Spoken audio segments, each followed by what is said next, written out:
light, 2 lights, 3 lights, 4 lights, 5 lights, and it's go, go, go, go! Hello everyone and welcome back to the 5 Red Lights. My name's Aaron, I am your host, and today we are dissecting a very dramatic Italian Grand Prix won by Daniel Ricciardo for McLaren. A 1-2 for McLaren with Lando Norris finishing a career best second. But also this race will be very much remembered for the collision, the second this season, of Lewis Hamilton and Max Verstappen. So let's dive on in with McLaren and congratulate them on their first win since 2012. Their first win since Lewis Hamilton left the team, because Jenson Button took the win behind the safety car in the end in the 2012 Brazilian Grand Prix. And that was Lewis Hamilton's final race for the Woking based outfit. And since then, they have been on a drought. They went through a drought of about 50 races in the mid-90s, from when Senna left their team to when David Coulthard won the 1997 Australian Grand Prix. But this has been well over 100 races. So 8.5 years without a victory for McLaren. And oh my gosh, it must taste so sweet for them. They've been through all sorts over the years. They've had the McLaren-Honda partnership, then they went to Renault, and now they've ended up back with Mercedes power, and they're on top of the rostrum once again. And it's kind of a cruel twist of fate, especially for Lando, because Daniel has had a tricky season. But of course Daniel needs this sort of result, and he deserves it because he's worked so hard. And the mid-season break came at a good time for him. He was talking about it in his interview with Sky Sports F1, how he was able to reset and approach things again with a sort of fresh attitude. And his performance in Spa showed that he's still got it. The McLaren didn't really handle brilliantly around Zandvoort, so he can kind of be excused a little bit for that. They only finished 10th and 11th. But this weekend, McLaren were on form from the start, and if they weren't going to get a win, they were certainly in a shot for a podium. And they delivered a 1-2, a fantastic result for the team. And they can just be so proud of what they've done. They developed that car really, really well. It's slippery, it suits the Monza layout. And once Daniel got in front, and it became clear that he was able to keep Verstappen at arm's length, there was always a really good chance that he was going to deliver. Now, I say that because this is an experienced driver, an accomplished race winner, 7 race wins before yesterday. And he knows what to do in that situation. He drove as quickly as he needed to. He kept Verstappen at arm's length. And you could see on the last lap, both McLarens had serious pace in hand. They both set a 1:24 on the final lap, a 24.8 for Ricciardo, a 24.9 for Lando Norris. Daniel collecting the bonus point for fastest lap, as well as the victory, and the extra point that he got for his third place in the sprint on Saturday. So overall, a fantastic weekend for Daniel, a really good weekend for McLaren overall. Lando can be proud of his efforts because it's a career best second place, and he showed that he's got that maturity to think outside the box, asking the team, what do you need me to do? Can I go on the attack, or do you need me to stay here and play rear gunner? And he did a brilliant, brilliant job. Brilliant for McLaren. If they can provide a car that's anywhere close to the Mercedes or the Red Bull in the future, then these two could be scrapping for wins more often than they have been previously. And they've both got a shot, potentially, at being world champion. Now, speaking of being a world champion, that is what Max Verstappen is aiming for. But his race came undone after the pit stops, as did Lewis Hamilton's, when they came together at the Rettifilo chicane. Now, they already had a bit of a near miss at the Della Roggia on lap 1, where Lewis gave way. And it was, when you look at the onboard, you go, well, Max has driven fairly there. He's shown Lewis the line and said, no, you're not coming through. So Lewis has had to take avoiding action. And that is racing. That's lap 1 racing at high-level motorsport standards.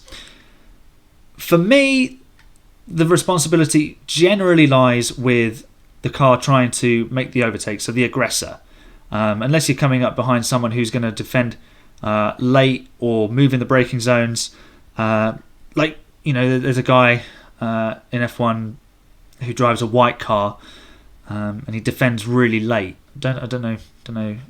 His name escapes me. But Max, for me, could have got out of it a bit sooner when it became apparent that Lewis had the corner of turn 1. And he's got a... I praised him on Saturday on the F1 Grid Talk qualifying analysis podcast. Go and check that out. Go and sub to them because they're approaching 200 subscribers. I'm a guest on there every so often, so you get to see a bit more of my opinion there too. Now, I praised Max for thinking big picture on Saturday in the sprint. He didn't need to go and chase Bottas for that extra point, and because he knew he was going to start from pole position because of Bottas's engine change. Here, the red mist came down and Max forgot about the big picture. Now, this, I think, it's a bit of a trend that comes with the Red Bull driver program. It's so cutthroat that these drivers have to be so determined to succeed. That's how they've reached the top of the Red Bull Academy and therefore become number 1 for the Red Bull main team. But in that moment, Max forgot about the big picture. Lewis Hamilton, much more now that he's got so much more experience, thinks big picture. Now, if I think back to 2010 at the De La Roja chicane, Lewis tried to make a move on one of the Ferraris, left his wheel in there and broke the steering arm, costing him a probable at least 4th place that day, which would have been very helpful points for his World Championship bid that season. And then he had a couple of more accidents in races that followed. Now, with the benefit of experience, Lewis knows that he must keep his car in one piece to make sure he finishes in the points and collects the prize at the end of the year. Max, in that moment, forgot. Or just, he was so determined to make amends for the poor pit stop, which is uncustomary of Red Bull, but the Mercedes pit stop was also slow. It is a racing incident, but Max could have got out of it. Lewis could have left him more room, but Max, as the aggressor, should have been thinking, okay, I need to get out of this because I'm going to cause an accident. And this is where Max's ego, for me, gets in his way at times. I think he's got a bit of an ego in terms of, I'm Max Verstappen, I take the corner, I'm not going to back out of anything. And we saw this happen in Silverstone, where Max could have taken a slightly wider line to avoid contact with Lewis. Lewis could have got out of the corner, out of the overtake sooner. But Max had set a precedent where he wasn't going to back out, and Lewis decided he was going to stand firm on that day. And Lewis stood firm in the Italian Grand Prix, and again they came to blows. So Max really does need to consider the bigger picture, even when the red mist comes down. And the team need to do a better job of managing him through that. This is an experienced team that have won championships. Okay, not for a while, but they're a race-winning outfit. They know what to do. GP, his engineer, needs to be on the phone to him saying, okay, stay calm, there's still opportunities, keep the car in one piece. Because there's no point risking an accident and coming off second best like he did in Silverstone. Now, today, yesterday, in fact, he came out equal with Lewis because they both ended up out of the race. And it was a scary accident. Lewis is very lucky to be without serious injury. You take that halo away, and this isn't a race review, it's an obituary. So Max is very, very lucky that he hasn't caused serious injury to another driver. Now, of course, there is blame to be apportioned on both sides, and we're very thankful that both drivers are okay, because once the car goes airborne, you don't know which way it's going to end up. Max could have rolled, and the gravel trap there on the outside of the Rettifilo isn't very big, and it only takes a bounce in the wrong direction for him to be bouncing up against a fence. So Max really does need to think a little bit more clearly in those situations. I know it's difficult when the red mist comes down. Everyone doesn't think completely clearly. But these are high-level motorsport drivers. And they need to have the clarity of thought in those situations, not to act like Mazepin and cause dangerous driving to be, well, a risk to other drivers. Now, I'm not pinning full blame on Max. As I've said, Lewis could have got out of it quicker, or could have left Max more space. But for me, I think the 3-place grid penalty for Max is completely fair, because if you think about the precedent in Silverstone, and the whole season is based on precedent. So Max has been firm and has been bold in his attacking moves on Lewis, and Lewis decided at Silverstone he wasn't going to step aside anymore. He was going to stand his ground. Lewis served his 10-second penalty.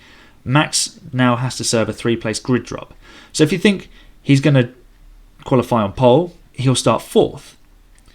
So the time it takes him to get past 3 cars and back to where he qualified could cost him at least 10 seconds.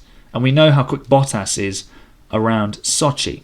Mercedes as well. Lewis not so much. Bottas has always generally tended to be more on Lewis's page at that circuit.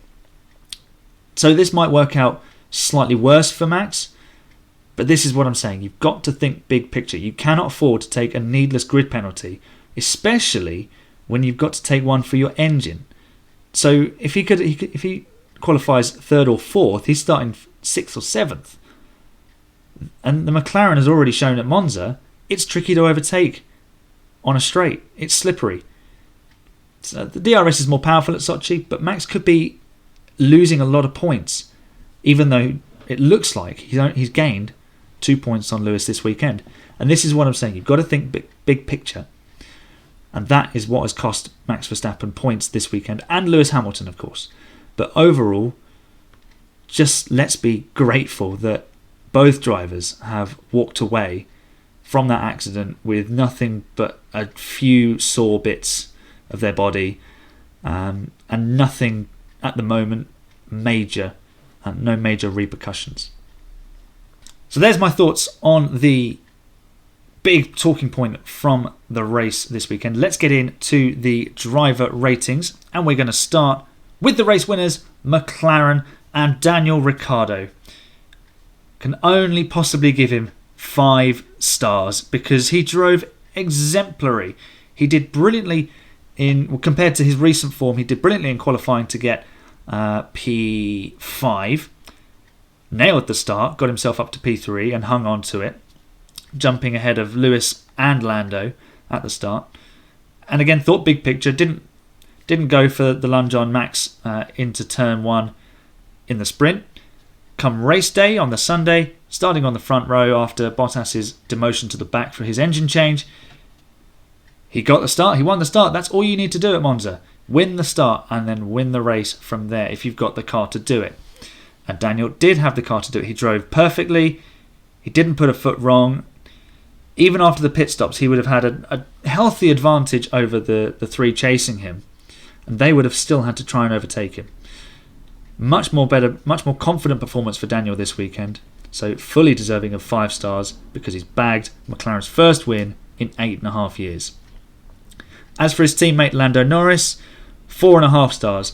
More of the same really for Lando from this season, and pretty much a repetition of what I just said for Daniel. A good start, managed his pace well, kept Lewis behind for 18 laps on Saturday and again for about 20 odd laps on the Sunday.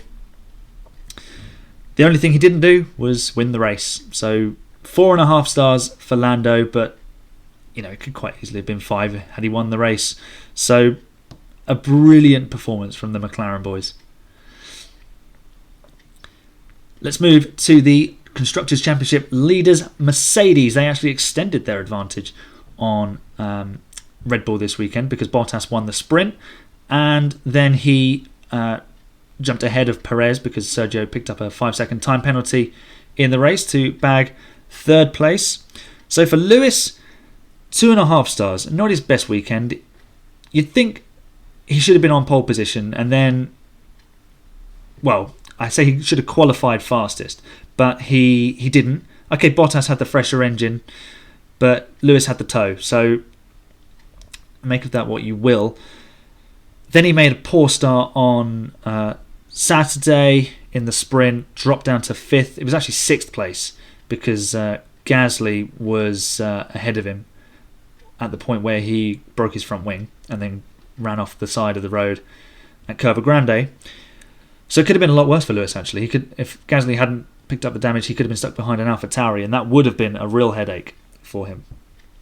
So 2.5 stars for Lewis. As for Lewis's teammate Valtteri Bottas, I gave him a 3-star rating because he drove superbly for what he did, for what he had to deal with this weekend. He had to take an engine penalty on Friday after a problem was found with his power unit, and he delivered in qualifying. He took the not a pole position. I mean, why do F1 do these things? And then he won the not a race sprint, which is also not qualifying. So he picked up 3 points there, led that from the start, then started from last on Sunday in the race and got his way up to 3rd place, bagging that from Sergio Perez, who picked up a time penalty. Probably the best weekend we've seen from Bottas overall, and I think there was some some circumstances around that. Fresher power unit, the car probably being trimmed out to help him get the overtakes done, and also being just mentally freed up from the fact that he's now confirmed at Alfa Romeo for next season with a multi-year deal, so he's got that security for his long-term future. So we might yet see the best of Bottas at Mercedes at the point where they've decided that they're going to get rid of him. But still, nevertheless, a good performance for Valtteri. I mean, personally, I think he should have won the race from the position he was in at the safety car. So he may have underperformed slightly, but in fairness, to get a podium from last on the grid, can't say much fairer than that. Let's move to championship leader for the drivers, Max Verstappen. Now, of course, we've already spoken about the accident with Lewis. Max, I give him 2 stars because I feel he was predominantly, and I agree with the stewards, he was predominantly to blame for the incident with Lewis. And, well, the Red Bull was on the back foot this weekend, and he did a really good lap on Friday with the help of Sergio Perez to get 3rd in Friday qualifying. And then he managed his race on Saturday, the sprint, to pick up the pole position after Bottas's penalty. But then he didn't make a great start, and he could make next to no impression on Daniel Ricciardo. And once the poor pit stop happened, and his team radio messages pretty much left nothing to be desired on how he felt. The red mist had descended, and yeah, the lion wasn't so much roaring as just attacking everything in sight. It just needs to manage that a bit better, and I think this weekend again highlighted perhaps the only flaw in Verstappen's game is that if you can properly rile him with pressure, or if something goes wrong, he is susceptible to a error of judgment in a similar way to Sebastian Vettel and how he was susceptible to similar things at Red Bull. I think it's just a product of the environment, to be honest. If you read Mark Webber's book after the 2013 Malaysian Grand Prix, the Multi-21 saga, Vettel's lawyers were going to have Red Bull in the courts for breach of contract with a unreasonable team request, which, you know, it kind of says it all about the position that these drivers are put in.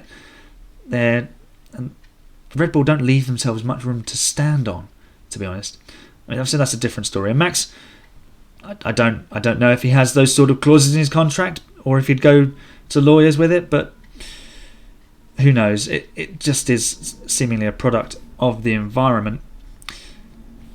Looking at his teammate Sergio Perez, I'm going to give him a 2.5-star rating. Again, struggled in qualifying, but again handicapped by the fact that he had to give Max a tow.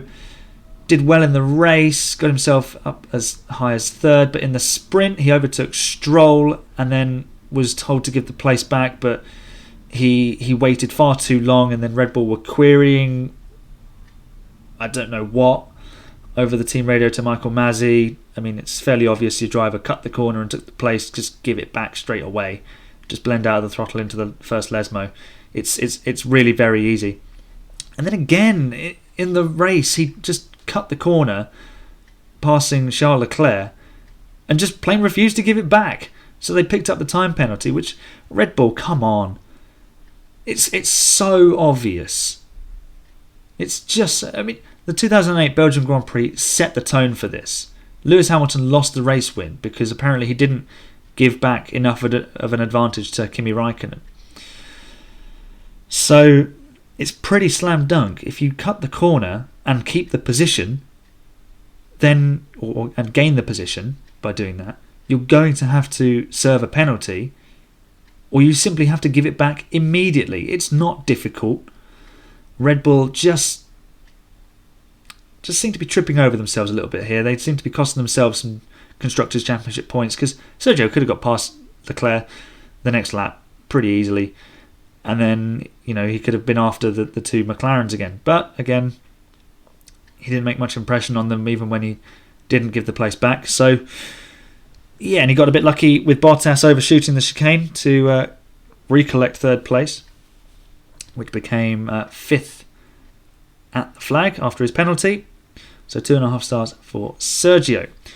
Let's look at the prancing horses of Ferrari and start with Charles Leclerc. I've given him a 3.5 star rating for the weekend because if you remember, Saturday morning he wasn't feeling at all very well and had to come in and stop in practice 2. Then he delivered in the sprint, kept it all on the road despite feeling a bit under the weather. And then on Sunday he was actually closing on the battle of Lando and Lewis. Got a little bit of luck go his way with the safety car, and the timing of it meant he was able to come out in second, but he was never going to challenge for the victory from there. The Ferrari power unit just doesn't have the top speed, and they're still carrying a lot of the negative elements of the SF1000 from last year. So to finish fourth, benefiting from Leclerc's penalty, is a solid return for Charles, so 3.5 stars for him. As for Carlos Sainz, crashed in FP2, finished where he started, which was 6th. He should have been a bit closer really, and then he could have jumped Charles Leclerc as well and then picked up a 5th place. That's my only gripe for him. 2.5 star rating for Carlos. There he is. I forgot to change the picture. What you will notice as well is I've got these pictures on a slideshow and I've forgotten to play them through to begin with. So I'll have to edit some of them in the post-edit. That's why some of them will be sort of massive. Just as a heads up to future Aaron to edit that in correctly. So there you go. There's Carlos defending from Sergio Perez, or I think that's probably when Sergio overtook him around the outside. The Alpine team, Fernando Alonso, 3 stars for Fernando because Friday qualifying didn't go that well, and then they managed to move up a couple of spots in the sprint to finish that race 11th. Alonso started 10th and got himself up to 8th, albeit behind Lance Stroll, but more consistent, solid points for Alpine. Didn't really see that much of Fernando, to be honest. I think he just couldn't quite get close enough to anything in front, but was never really under threat from behind. But as I said, more good points for the Enstone-based team. His teammate Esteban Ocon, he banged wheels with the man he defended so hard from in Budapest, in Sebastian Vettel. This was to overtake the 4-time world champion. Picked up a 5-second time penalty. Served it when the safety car was out. So I don't know about you. Maybe, I don't want to go back to the old stupid rule in like the mid 2000s where when the safety car came out, the teams had to wait to come in and make a pit stop. But that was silly because teams were running out of fuel. Teams start with their race fuel load now, and obviously a safety car then helps them recoup some of that. So maybe you could say you can't serve the penalty behind under the safety car or a VSC, or you could close the pit lane until the crocodile has been collected, and then there's that whole other strategy element. But I'm not sure how I feel about a team sort of escaping that penalty, because under the safety car you lose so much less time doing a pit stop. So he probably would have only lost one position if he lost any at all. I don't think he did under the safety car pit stop. whereas he might have lost 2 or 3 had it been under green flag conditions. But at the moment you have to play the game, and that is the rules of the game, and the rules are the same for everybody.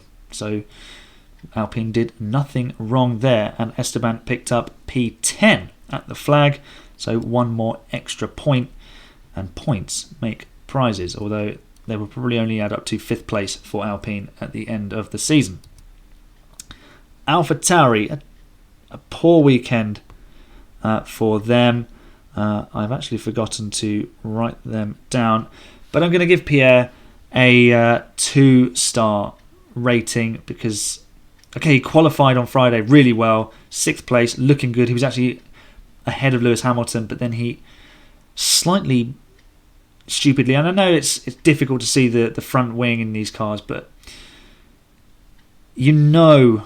what the first corner of Monza is like. They've all driven there before. They know what's going to happen. You must keep your car in one piece at the start, and Pierre didn't do that. He just got a little bit too close to Daniel, broke the front wing, and then was lucky to have a fairly harmless accident with the barrier on the outside of Curva Grande. So 2 stars for Pierre. Yuki Tsunoda did get into Q2 on Friday, but then lost the time because of exceeding track limits. So he ended up 17th on the grid, and his weekend never really picked up from there. Didn't start the race because of a brake hydraulics issue. So I'm going to give Yuki 1.5 stars, which might seem slightly harsh. But there's a talented driver in there just waiting to come out. And he also damaged his front wing in the sprint race, but that wasn't really his fault. That was Kubica's fault. So a tough home weekend for AlphaTauri, and far from the celebrations of 2020 when they won the race, of course. Aston Martin. Now, Sebastian Vettel had a bit of a smashing time, didn't he? A little bit of contact with his teammate on lap 1 after Lance, I think, had run over the chicane, and then everyone was avoiding Giovinazzi, who crashed, and then Stroll got very forceful with his teammate, and Seb bore the brunt of that and then lost several positions, 4 positions I think on lap 1. His weekend his race never picked up from there. Could only manage 11th in qualifying, which on a different weekend where there was no sprint race, that would have been perfect because he'd have started on the mediums while everyone else ran on the softs, and we might have had him, or he might have even started on the hards because the Aston Martin is good on its tyres. And we saw in Baku how he played the long game and got himself into contention with the safety car. Had the same race unfolded with the same grid as Friday, Vettel could have been in a very strong position, although I don't think they had a Monza specific setup, so he'd have been vulnerable to attack had he been anywhere near the front. I'm not sure he would have held on to that. So I give Seb a 2-star performance. He also had contact with Esteban Ocon, which you can see there. His teammate Lance Stroll got a bit firm with his teammate, as I said, which was good to see for Lance because don't really get to see him be wheel to wheel with Seb too often, and it was good to see him lay down a marker to Seb that he's not just going to be a bit of a doormat and be walked all over. He ended up picking up a 7th place. He was under investigation for failing to slow enough under the yellow flags. I've not seen anything for that, so I'm assuming he is clear. So I give Lance a 2.5-star rating. So that's Aston Martin. Seb Vettel a 2-star and Lance Stroll a 2.5-star. Let's move on to Williams, who picked up more points with George Russell. It's not even a shock now, is it, to be honest? I mean, he scored points in 3 of the last 4 races, including a podium. It's just, an average run-of-the-mill race for Williams where they've picked up some points. George Russell, a little bit of luck to get him into Q2 on Friday, but then 15th was about all he could achieve. The Williams is probably a little bit too draggy, despite having the Mercedes power unit. And then he was actually out-qualified by Latifi in the sprint, although I'm not sure I can call it out-qualifying because that's not qualifying and it's not a race. It's what do F1 want it to be? Yeah, so I don't know if George has or has not been out-qualified. But he recovered his race on the Sunday, kept himself in shape, didn't really see any of him really, and we didn't get to see that much of the driver's iCam, which was a shame. They showed a replay of him at the start of the sprint. I think we saw one shot of it during the race, or maybe in the sprint, but that's all we got of it, to be honest. Shame, because that's a really cool addition to the TV broadcast feed. As for George, I give him a 3.5 star rating for the weekend, and his teammate Nicholas Latifi, I give him a 4-star performance, because Nicholas, he finished ahead of George in sprint qualifying, having qualified behind him in 16th on Friday, and then delivered a really tidy race to P11.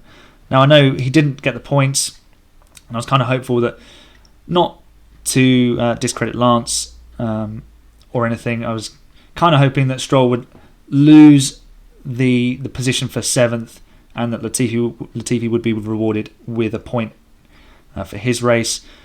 But he stays 11th. But that's good. I mean, Nicky is doing a solid job.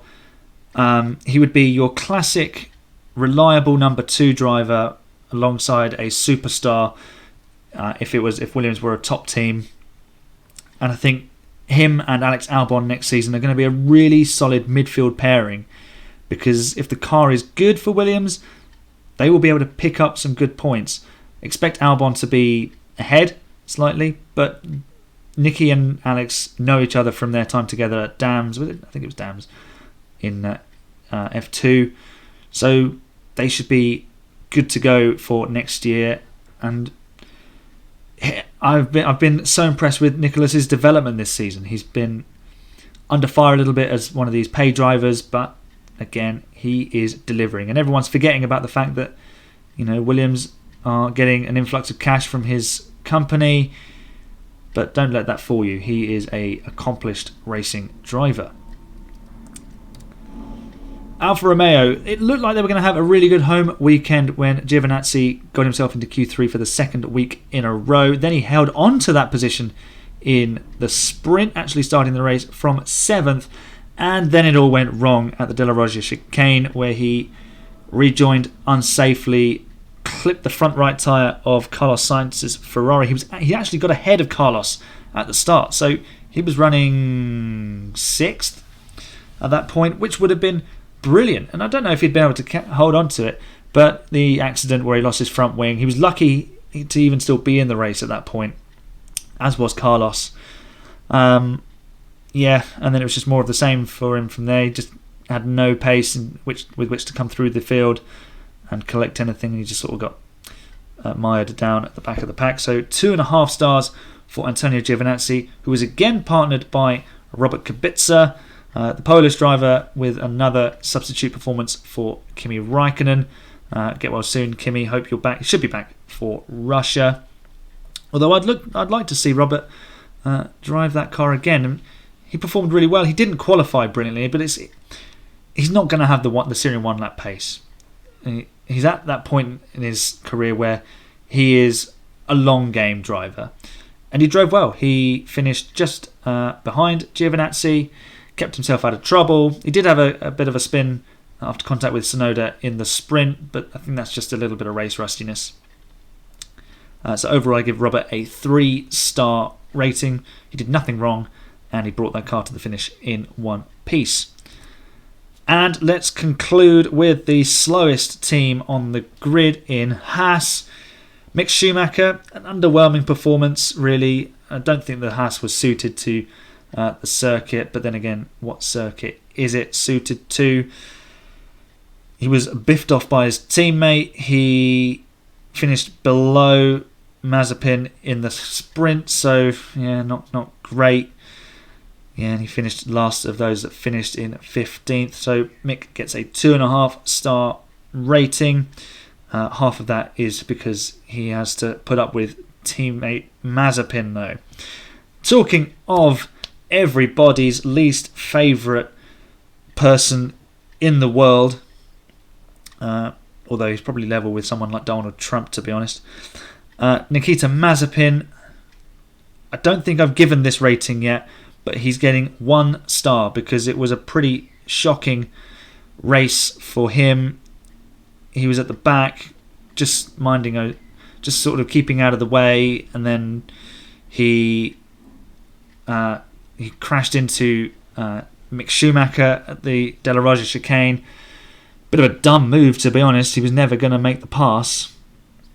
He needs to be a little bit more aware of his surroundings. Then he locked up at the chicane to hand the position back that he'd kind of gained semi-illegally from Mick, the Rettifilio. And I watched the Channel 4 highlights this morning, and DC summed it up pretty well. You can't even go through the polystyrene boards without smashing into something, because he managed to wipe one of those out as well. And then the car just said, look, I protest against this guy driving my wheels. I'll stop here, thanks, before I get hurt anymore. Which I don't blame the car for. Or Haas just decided to press the big red button to turn everything off in the car, because they could just see he was about to crash into something, and they don't want to fix that. So Nikita Mazepin, well done on getting the first ever 5 red lights 1 star rating for a racing weekend. So there is my ratings for all the drivers this weekend. Let me know in the comments if you agree or disagree with any of them. Did I give Mazepin too many stars? Does he deserve half a star or even 0 stars? And let me know your thoughts on the collision between Max and Lewis. What percentage were each of them at fault? Was it 50-50, 60-40, 51-49? Chuck it in the comments and we shall discuss. So there you have the race recap for Italy. A dramatic race, lots to talk about. Let me know in the comments, as I said before, what you think about my ratings and who was at fault for the Max and Lewis collision. McLaren ending 8.5 years of hurt since the 2012 Brazilian Grand Prix with their first victory for Daniel Ricciardo. Will Lando Norris be able to collect a race win this season? Can McLaren pick up another victory this season? How will Russia look? Will Lewis and Max come to blows again? Will Red Bull take that engine penalty because they've already got a 3-place grid drop? Let's see how qualifying works out for them there. That's all for today. My name's Aaron. This has been the 5 Red Lights. Leave a like if you enjoyed the video. Subscribe if you're new. And check out my social content. I stream on Twitch, Aaron5RL, on a Thursday, Friday and a Sunday. We've just embarked on a My Team career save with a team that could rival Red Bull on and off the track. So join me for that adventure. Follow me on Twitter at 5_red_lights. Follow me on Instagram as well, 5 Red Lights. Check out the Formula 1 Grid Talk podcast, where I provide my opinions on their podcasts as well. Go and sub to them. And remember, #kind is king. I will see you next time when the 5 red lights go out. Bye for now.